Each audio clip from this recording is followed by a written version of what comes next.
Moses' time frame within that time frame that Moses was born, all of them were dead. And Moses was the only kid born in this time frame that is still alive, because there was an assignment upon the lives of children born in that time frame. But God chose Moses to raise Moses up in the hand of the enemy that was sent to kill him.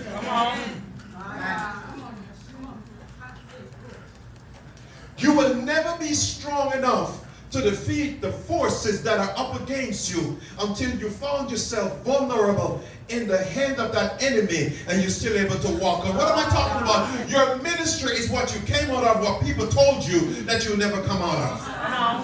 Your ministry has everything to do with what people look at you and say you'll never amount to nothing. What you're struggling with, what you're about to give up on, what you're about to cry over, what you die to becomes your ministry. The ministry of Jesus Christ was not about him laying hands on the sick, but him dying. What you die to is your ministry. So come in. And so we look at the plan of God and what God has called people into. And your purpose that God has called you into is not where God sent you, but where he calls you. And a lot of times we miss the plan of God for our life, because when the anointing and the burden of God comes upon us, we're looking to run to do something instead of sitting in the face of God.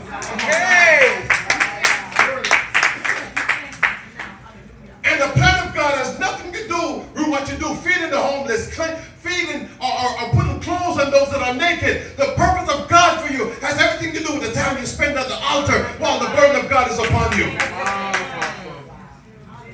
For how God reveals himself to you is when you look at something that don't make no sense, but it draws your attention. Because when you're looking at the things that when we call ministry, what we run out to do is what we see need in someone else's life. But your call is something that you see that don't make no sense to you naturally. And God said, I got to explain this to you, because you have to come with a message that was not watered down. You have to come with something that was not spoon-fed to you. You have to be able to feed somebody with something that you got directly from me. Because if it never come from me, it can't satisfy who you're going to feed.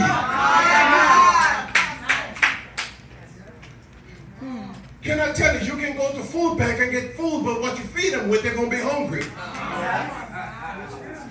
You can go to Salvation Army and get all the clothes, you collect all the clothes you want to get, but they're going to get naked again.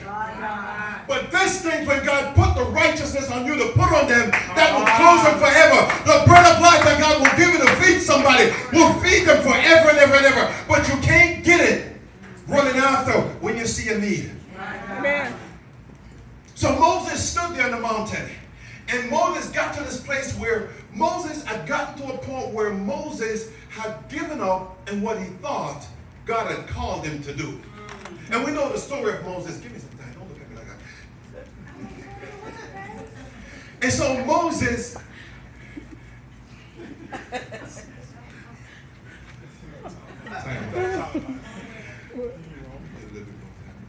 okay. Don't mind us. We act up like that. So Moses saw them beating one of his fellow men, and Moses believed that God called him into Pharaoh's house to deliver them, and he wanted to do it by what might. But God said, not by power, nor by might.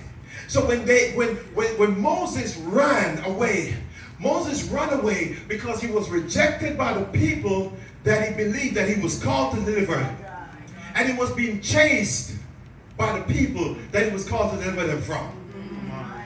So when God came to Moses and began to speak to him, Moses was given an excuse. But the excuse that Moses was given had nothing to do with what he was saying. He was afraid of Pharaoh, and he was afraid that the people would not accept him. And so he gave excuse. So here's God speaking to Moses, because Moses has given up on the call that God has for him. And he said, you know what? I was raised up a prince, but now I'm a shepherd. And so I've given up on what you have told me to do because I failed. I don't have a ministry. How do you tell me that I'm a pastor and I don't have a sheep? How are you telling me that I should lead the people and we don't ever have a building for them to being? How do you want me to feed them when I can't even feed my family? And so Moses has given up on the things that God has called him to, because you have given up on the call that God has given you, because you said that, you know what, I need me a bachelor's degree, but they turned you down for financial aid. So here is Moses on the side of the mountain, totally giving up on the call that God has called him. But God did something supernatural, because God caused Moses to see a burning bush that is not being consumed.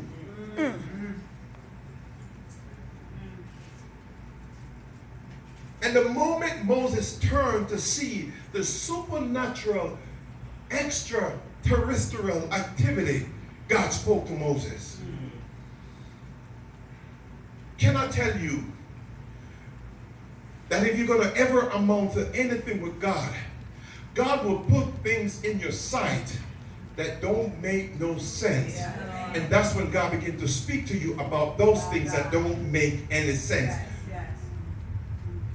We read in the Bible where they passed the Red Sea, and we just read and we moved on, not realizing, wait a minute, how can the sea be parted? Until your spirit man get to the place like, wait a minute, I can't read the next verse. The sea was parted. It is not natural for a sea to be opened up. Something is out of whack here. They told me that Adam spoke to the serpent. Wait a minute, a man is not to be speaking to an animal. Something is not right here. And it's when that begins to awaken in your spirit, when you begin to look at the scripture and say, something is out of whack here. Something needs to be fixed. That's when God can speak to you. When you look at the scripture with the question sign between your forehead. Until you read it, if it makes sense to you, God is not talking to you yet. Jesus. My God. Amen. So when God speaks to you, He'll speak to you in three different ways, because He got to speak to your spirit, He got to speak to your mind, and He got to speak to your soul. So when God speaks to you, as God spoke to Moses here, when God spoke to your spirit, when God began to speak destiny into your spirit, God will speak to you and cause you to see the natural as being supernatural and the supernatural being natural. Your spirit man will hear from God based on what you begin to see. So when God speaks to you, God will open your eyes to see the scriptures in a way that you have never seen it before. That's how God speaks to your spirit man. But when God begins to speak to your soul, God will release to you the promises, because the promise become a comfort to your soul.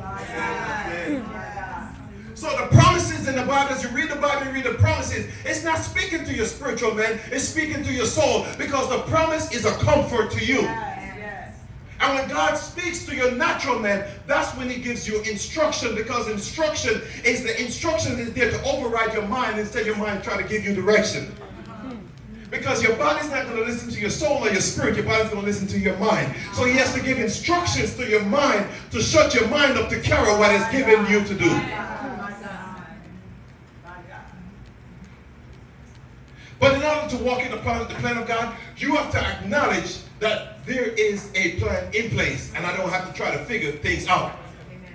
And so we get in a place where we look at things and we try to work things out, we try to work it out. Like Moses, when he found himself here on the mountain, on the rough side of the mountain, looking up into this supernatural thing and looking up into this thing that don't make no sense. Like, how is it that I'm looking at this thing that's burning and it's not being consumed? How is it that I'm looking at my paycheck that is not enough and my bills are still getting paid? And God is saying something to you. How is it that I'm looking that I don't have the support that I used to have, but I'm still standing? How is it that everybody has unfriended me, but I'm still not alone? How is it that... So when God begins to speak to you, you have to begin to look at the supernatural activities that are taking place in your life, and you will see the activities of God. Because you'll never see God in the natural activities. I can assure you that there are supernatural activities taking place in your life right now, and until you begin to see it, you can't conversate with God concerning your plan. Yes, it is. The doctors may have told you you shouldn't have been walking, and you're just like, God, heal me. But God said, I want you to see more than me healing you. I want you to see how my power is working in your life. Why is it that I'm still standing? Why is it that I still have a same mind when I was abused as a